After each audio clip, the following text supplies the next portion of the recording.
ஒரு மகிழ்ச்சியான செய்தி. நமது சூரியமூர்த்தி தொடர்ந்த வழக்கு, அதற்கு பின்னாலே நானும் ஒரு ரிட் மனுவை தாக்கல் செய்திருந்தேன். தேர்தல் ஆணையம் விசாரிக்கக்கூடாது என்ன டெக்னிக்கல் பாயிண்ட்ஸில் தான் அந்த ஸ்டே கொடுக்கப்பட்டது. அதாவது என்னாச்சுன்னு கேட்டீங்கன்னா, 2 பேரை தானே விசாரிக்க சொன்னோம், நீங்கள் ஏன் மற்றவங்களாம் கூப்பிட்டீங்கன்னு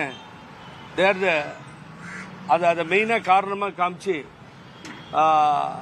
ஒரு மூத்த வழக்கறிஞர்கள் எல்லாம் டெல்லியில் வந்து என்னுடைய சார்பில் வழக்கறிஞர் திருமூர்த்தி அவர்கள் வாதிட்டார்கள். நாம் பார்த்தோம்.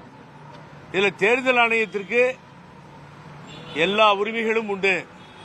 தேர்தல் ஆணையம் விசாரிக்க முடியும். ரெப்ரசன்டேஷன் ஆஃப் பீப்புள் ஆக்ட், அதில் தேர்தல் ஆணையம் முடிவெடுக்கலாம், விசாரிக்கலாம். 15ல் இரட்டை இலையை ஒதுக்க வேண்டிய அதிகாரம் அவர்களுக்கு தான் இருக்கிறது என்பதுதான் எங்களது வாதமாக இருந்தது. மிக்க மகிழ்ச்சியான தருணமாக பார்க்கிறேன், மிக்க மகிழ்ச்சி அடைகிறேன். இப்பொழுது நீதிபதி அவர்கள் மிக அருமையான ஒரு தீர்ப்பை இங்கே உயர்நீதிமன்றத்தில், சென்னை உயர்நீதிமன்றத்தில் கொடுத்திருக்கிறார்கள். தடையாணை நீக்கப்பட்டு விட்டது, இனி தடை இல்லை என்கின்ற தீர்ப்பு காலையிலே வழங்கப்பட்டது. முதல் வழக்காக எனது வழக்கு இருந்தது, தொடர்ந்து அனைவர் வழக்கும் இருந்தது. ஆகவே அத்தனை வழக்கிலும் அந்த தீர்ப்பு வழங்கப்பட்டு விட்டது, எனக்கு வழங்கப்பட்ட தீர்ப்பு. ஆகவே இனி தேர்தல் ஆணையம் முடிவு செய்யும் என்ன செய்ய வேண்டும் என்று சொல்லி. ஆகவே பொதுச் செயலாளர் என்ற பதவியை பயன்படுத்தக்கூடாது, கட்சி பெயரை பயன்படுத்தக்கூடாது. இதெல்லாம் சிவில் டிஸ்பியூட் கேஸ் பெண்டிங் இருக்கின்ற வரையில் பழனிசாமிக்கு எந்த அதிகாரமும் இல்லை.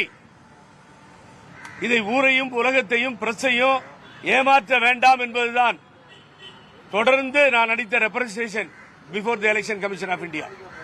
அதைதான் வாதமாக வைத்தோம். இன்றைய தினம் நீதிபதி ஒரு நீதி கிடைத்திருக்கிறது, மிகவும் மகிழ்ச்சியாக இருக்கிறது இது எங்களுக்கு இந்த நேரத்திலே. ஆகவே இனி இங்கே பிரச்சனை இல்லை, தேர்தல் ஆணையம் விசாரிக்கும். நாங்கள் தேர்தல் ஆணையத்தை நோக்கி செல்வோம். என்னை பொறுத்தவரை புரட்சித் தலைவர் எம்ஜிஆர் அவர்கள் கொடுத்த இரட்டையிலையை முடக்க வேண்டும் என்பது அல்ல, பழனிசாமி என்கின்ற தீய சக்தியிடம் இருக்கக்கூடாது என்பதுதான் எனது நோக்கம். நேற்றைய தினம் நீங்க பாத்தீங்கன்னா தூக்கமே இல்லை அதை பார்த்ததிலிருந்து எனக்கு. ஏன்னா அந்த தாய் உயிரிழந்தார்கள். அவர்கள் உயிரிழந்த பின்னால் 4 வருடம் ஆட்சிக்கு அவர்கள் தான் காரணமானார்கள். அவர்கள் மறைவு என்ற ஒன்று இல்லாமல் போயிருந்தால் பழனிசாமி முதலமைச்சராக இருக்க முடியாது. அந்த பிச்சையையும் அம்மா தான் போட்டார்கள். அந்த தாய் தான் 3.72 கோடியை பணத்தை அங்கே ஒதுக்கினார்கள். நேற்றைய பிரச்சனை உங்களுக்கு தெரியும். அம்மா படமும் தலைவர் படமும் இல்லாம அத்திக்கடவு அவிநாசி திட்டத்திற்கு செல்கிறார். அவர் கவலையே படவில்லை. இந்த விவசாயிகள் நோட்டீஸ் கொடுத்தோம், இன்விடேஷன் கொடுத்தோம், அதில் அம்மா படம் கிடையாது. அது சில பேர் நியாயமா பேசிட்டு இருக்காங்க. எனக்கு புரியவே இல்லை. பணம் ஒதுக்குன்னு அவங்க வித்திட்டது அவர், ஆனால் அவரது படம் இல்லை, தலைவர் படம் இல்லை. தயவு செஞ்சு பழனிசாமி ஆதரிக்கின்ற நீங்கள், மன வலியோடு சொல்லுகின்றேன், யாராக இருந்தாலும் எம்ஜிஆர் ஜெயலலிதா என்கின்ற மாபெரும் தலைவர்கள் படத்தை தூக்கி வீட்டிலிருந்து வெளியே எரிஞ்சிருங்க. உங்க வீட்டில் இருக்கவங்க கூட ஒத்துக்க மாட்டாங்க. என்ன கேட்டீங்கன்னா எனக்கு எதுவுமே வேண்டாம், பதவி வேண்டாம், அதிகாரம் வேண்டாம், ஆட்சி வேண்டாம், எதுவுமே தேவையில்லை. எனக்கு அம்மா வேணும். புரட்சி தலைவர் எம்ஜிஆர், புரட்சி தலைவர் அம்மா வேண்டும். அதுதான் புகழேந்தி, அங்கேதான் நிற்கிறேன்.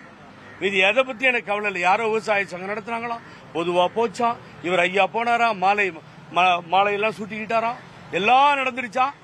ஆகவே எனக்கு அது சம்பந்தம் இல்லைன்னு சொல்றது எவ்வளவு கோழைத்தனம். புரட்சி தலைவர் அம்மாவை புதைத்தோமே தவிர அவர்கள் வாழ்ந்து கொண்டிருக்கின்றார்கள். உண்மையாகவே நிரந்தரமாக அவரது புகழை மறைக்க புதைக்க நினைக்கும் இந்த துரோகிகளுக்கு பாடம் புகட்டாமல் விடமாட்டோம். இது அரசியல். ஏன் இங்க கொண்டு வந்தேன்னு கேட்டீங்கன்னா, இந்த கோர்ட் மேட்டர்ல உங்களுக்கு ஓபனா சொல்லிடுறேன், இப்படிப்பட்ட பழனிசாமி தோல்விக்கப்பட வேண்டும் என்பதுதான் எனது எண்ணமும் நோக்கமும். அது நடந்தே நடக்கும். எந்த விலை கொடுத்து வாங்க முடியாது பழனிசாமி. கடைசி வரை நான் பார்ப்பேன், நாங்கள் பார்ப்போம், பார்த்துக் கொள்கிறோம். சார், அதாவது என்னுடைய தரப்பு என்னன்னு கேட்டீங்கன்னா, என்னுடைய தரப்பு வாதம், எங்களுடைய தரப்பிலே நாங்கள் so many representation pending before the election commission of India. பல நான் கொடுத்த மனுக்கள் பெண்டிங் இருந்தது. நான் டெல்லியில் போய் கேஸை போட்டு ஆர்டரை வாங்கி அதை பரிசீலிக்க வேண்டும் உடனடியாக உத்தரவு போட்டாங்க டெல்லி உயர்நீதிமன்றம். அதை தேர்தல் ஆணையம் பரிசீலிக்கவில்லை, தாமதப்படுத்தியது, கண்டெம்ட் போயிட்டான். இது ஒரு பக்கம் நடந்துகிட்டே இருக்கு.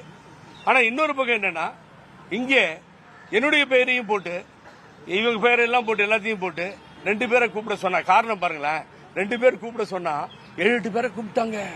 தப்பு, உங்க ஆணையை மீறிட்டாங்க, அப்படின்னு சொல்லி நீதிபதிகிட்ட சொல்லி அவர் என்ன பண்ணிட்டார், இதுல ஒரே குழப்பமா இருக்கேன்னு சொல்லி இன்டர்வியூ ஸ்டே கொடுத்தார். இப்போ அதை பூராத்தையும் எக்ஸ்பிளைன் பண்ணி நாங்கள் சொல்லிட்டோம். எங்க கேஸ் டெல்லி கேஸ், மற்ற கேஸ் இப்படி போடப்பட்டது. ஆகவே தேர்தல் ஆணையத்திற்கு இந்த பாராளுமன்ற மூலியமா முழு அதிகாரம் உண்டு, கேட்பதற்கு அதிகாரம் உண்டு. இது சின்னத்தை அவங்க தான் கொடுக்குறாங்க, ரெகக்னேஷன் அவங்க தான் கொடுக்குறாங்க.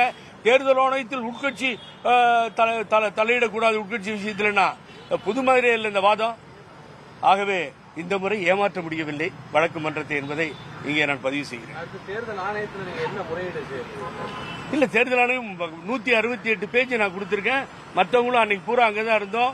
நான் சூரியமூர்த்தி மற்ற அத்தனை பேரும் அங்கே இருந்தோம். அனைவரும் கொடுத்திருக்கிறோம். அத ப்ராசஸ்ல தான் இருந்துச்சு, அது முடிஞ்சது. ரிட்டன் ஸ்டேட்மெண்ட்டை மாறி மாறி கொடுக்க சொன்னாங்க. It was the stage. ஆகவே அப்படி நடந்திருக்கு. இப்ப அது முடிஞ்சிடும். தேர்தல் ஆணையம் விசாரணையை துவக்கும்.